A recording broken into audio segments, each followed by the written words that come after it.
Jika tanpa kasih cinta,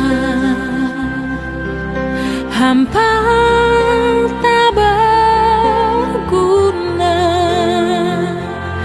Ajarilah kami bahasa cintamu, agar kami dekat padamu ya Tuhanku. Ajarilah kami bahasa cintamu, agar kami dekat padamu. Salam, selamat pagi bagi kita semuanya. Sebelum kita memulai aktivitas kita pada hari ini, kita mau merenungkan kebenaran firman Tuhan. Untuk itu, mari kita bersatu di dalam doa. Kita berdoa. Terima kasih Bapa di dalam surga buat setiap berkat dan kasih-Mu yang boleh kami rasakan. Sepanjang malam tadi Engkau menyertai kami, dan pada pagi hari ini Tuhan telah membangunkan kami. Kami boleh merasakan hadirat Tuhan, kasih Tuhan. Kami boleh menerima hari baru, sukacita baru, kesehatan baru yang datangnya daripada-Mu.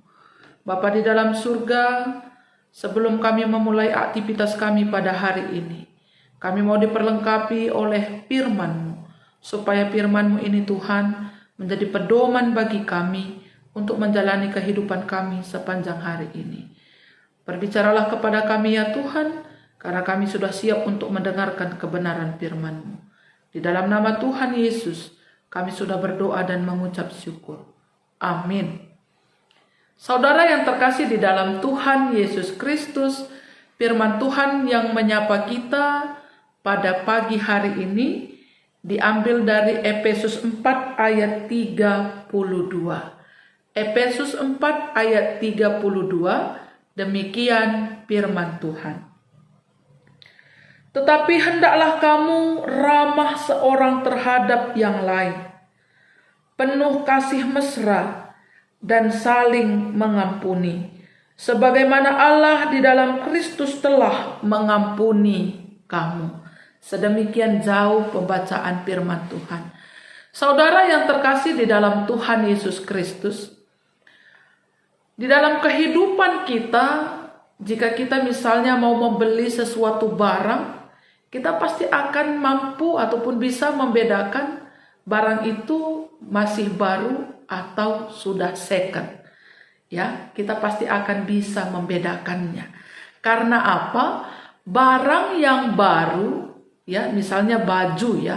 Baju yang baru pasti warnanya masih cerah, ada mereknya, kan gitu ya, tidak kusut, masih kelihatan sangat bagus sekali.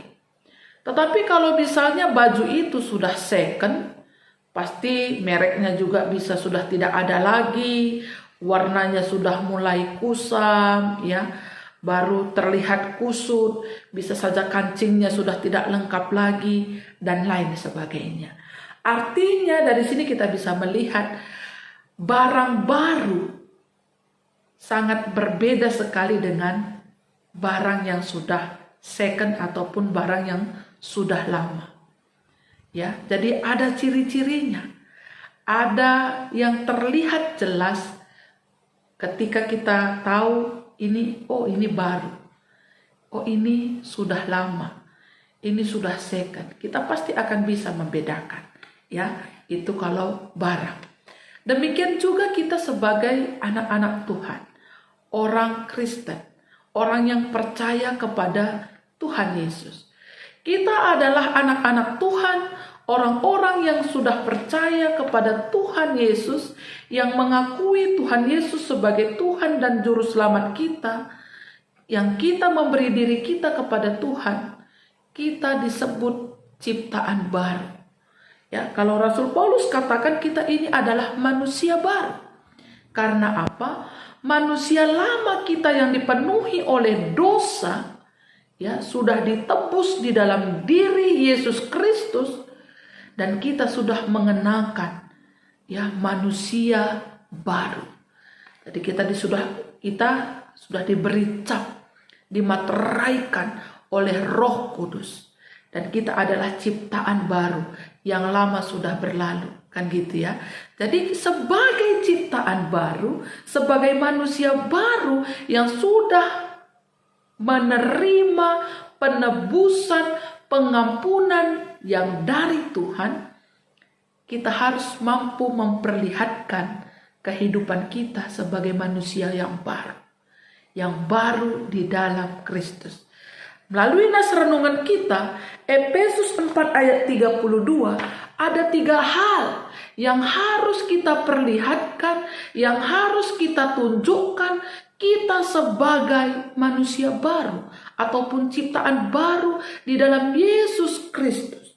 Apa itu? Yang pertama adalah kamu harus ramah. Hendaklah kamu ramah seorang terhadap yang lain. Ramah. Jadi kita tidak boleh sombong. Ketika seseorang itu dikatakan ramah, dia tidak sombong. Ya, tidak sombong, tidak angkuh, tetapi dia akan selalu menyapa satu dengan yang lain. Dia akan selalu memberikan senyuman yang manis. Ya, aku sangat ramah sekali sama saudara-saudaraku. Tetapi kita selalu muram, muka kita selalu muram, tidak ada sedikit pun senyumnya. Ketika kita bertemu pun kita tidak saling menyapa. Apakah itu dikatakan ramah? Tentu tidak ya. Ciri-ciri ramah itu yang terlihat dulu dari tampilan luarnya adalah wajahnya selalu ceria. Ketika bertemu dengan orang lain, memperlihatkan senyuman yang manis, saling menyapa, say hello, bertanya kabar satu dengan yang lain. Jadi kita harus ramah, saling menyapa satu dengan yang lain. Kalau kita ramah, berarti tidak ada lagi hal-hal yang mengganjal di dalam hati kita. Tidak ada kebencian di dalam hati kita. Kalau misalnya saya menaruh dendam atau menaruh benci terhadap seseorang, saya tidak akan mau menyapa dia. Tapi ketika tidak ada perasaan marah, benci, yang ada adalah damai sejahtera, saya juga akan senang hati, dengan senyuman manis, akan mampu menyapa dengan ramah. Jadi Rasul Paulus katakan kepada jemaat Efesus, ciri-ciri sebagai manusia baru adalah meninggalkan dosa dan hidup di dalam kehidupan yang baru yang harus terlihat melalui keramahan. Ya, hendaklah kamu ramah seorang terhadap yang lain. Yang kedua, saudara, kita harus penuh kasih mesra. Ya, penuh kasih. Selain kita ramah, ya, kita juga harus penuh kasih. Maka bisa kita mengasihi orang lain karena kita terlebih dahulu merasakan kasih. Karena kita sudah memiliki kasih Kristus itu di dalam hidup kita. Jadi melalui kematian Yesus, kita sudah menerima kasih Kristus. Kasih Kristus yang sudah kita terima itu, kita berikan kepada orang lain. Ya, kita tidak akan mampu memberikan kasih kalau kita tidak memiliki kasih. Jadi orang yang sudah menerima hidup baru, dia sudah menerima kasih Kristus di dalam hidupnya, dia juga akan mampu memberikan kasih di dalam kehidupannya. Dia akan mampu hidup penuh kasih mesra, mampu mengasihi orang lain, mampu menerima orang lain apa adanya. Ya, yang ketiga, saling mengampuni. Ya, ketika ada kasih, kita akan mampu mengampuni orang lain di dalam kehidupan ini. Kita akan mampu menerima dia apa adanya. Karena apa? Karena landasan kasih itu sudah kita terima. Yesus Kristus mampu menerima kita apa adanya. Ketika kita masih berdosa, dia sudah mati untuk kita. Karena kasihnya kepada kita. Kasih Allah yang tidak bersyarat. Kasih Allah yang tidak berkesudahan. Selalu mengasihi kita di dalam kehidupan kita. Demikian juga kita mengasihi orang lain tanpa syarat. Kita mampu menerima orang lain. Dan kita mampu mengampuni orang lain di dalam kehidupan kita. maka kita mampu mengampuni karena ada kasih. Seperti Kristus mengampuni kita karena Dia mengasihi kita. Demikian juga kita mampu mengampuni orang lain. Orang yang bersalah kepada kita, kita mampu mengampuninya. Karena lebih besar kasih Allah di dalam kita dibandingkan kesalahan yang dibuat orang itu kepada kita. Sehingga kita mampu mengasihi dia, mampu mengampuni dia, memaafkan dia. Sebesar apapun kesalahannya, kita akan mampu memaafkannya. Kita akan mampu mengasihinya. Kalau kita hanya mampu mengasihi orang yang mengasihi kita, apa bedanya kita dengan orang yang hidup di dalam kehidupan yang lama? Kalau kita hanya mampu mengasihi orang yang mengasihi kita, apa bedanya kita dengan orang yang tidak percaya kepada Tuhan?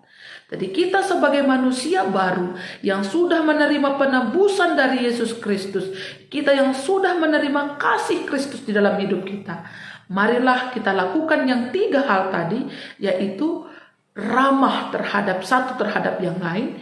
Yang kedua, kita harus saling mengasihi di dalam kehidupan kita. Yang ketiga, kita harus saling mengampuni. Sebagaimana Allah di dalam Kristus telah mengampuni kamu. Itu menjadi dasar kita untuk mengampuni orang lain. Jadi 3 hal ya. Kita harus ramah, kita harus penuh kasih, dan kita saling mengampuni. Karena kita adalah ciptaan baru di dalam Yesus Kristus. Orang lain harus mampu membedakan bahwa kita ini adalah anak-anak Allah, ciptaan baru di dalam Yesus Kristus. Selamat menikmati kehidupan baru di dalam Tuhan. Selamat menjadi orang yang penuh dengan kasih, ramah, dan tetap sanggup mengampuni di dalam kehidupan kita. Amin. Kita berdoa. Terima kasih Bapa di dalam surga buat sapaan firman-Mu yang boleh menyapa kami pada pagi ini. Kami adalah anak-anak-Mu yang sungguh bersyukur karena kami telah ditebus di dalam Yesus Kristus, dan melalui penebusan-Mu ya Tuhan, kami menjadi ciptaan baru, menjadi manusia yang baru. Untuk itu Tuhan, ajari kami untuk tetap mampu memperlihatkan kami sebagai ciptaan baru, penuh kasih mesra, saling mengampuni, dan kami ramah satu dengan yang lain. Tolong kami Tuhan, pimpin kami, sehingga kami mampu melakukan firman-Mu di dalam hidup kami. Pada saat ini kami juga berdoa buat setiap anak-anak Tuhan, jemaat Tuhan, hamba-hamba Tuhan, yang ada di tengah-tengah GBKP Rungkun Pondok Gede. Kau pimpin hidup mereka, berikan tetap kesehatan, kekuatan, sukacita, damai sejahtera. Biarlah anak-anak Tuhan tetap hidup di dalam kehidupan yang baru yang Tuhan berikan bagi mereka, sehingga mereka Tuhan mampu menjadi berkat, menjadi saksi-Mu dimanapun mereka berada. Berkati anak-anak mereka, berkati keluarga mereka, berkati pekerjaan mereka. Biarlah kasih setia Tuhan tetap melingkupi, menyertai kehidupan setiap jemaat Tuhan di tengah-tengah GBKP Rungkun Pondok Gede. Dan setiap anak-anak Tuhan yang ikut di dalam sapaan teduh ini, Kau Tuhan memberkati kehidupan mereka. Sepanjang hari ini Bapa, kehidupan kami serahkan ke dalam tangan-Mu. Di dalam nama Tuhan Yesus, kami sudah berdoa dan mengucap syukur. Amin. Selamat pagi bagi kita semuanya. Tuhan Yesus memberkati. Salam sehat, tetap semangat. Tuhan Yesus memberkati kita semuanya. Salam.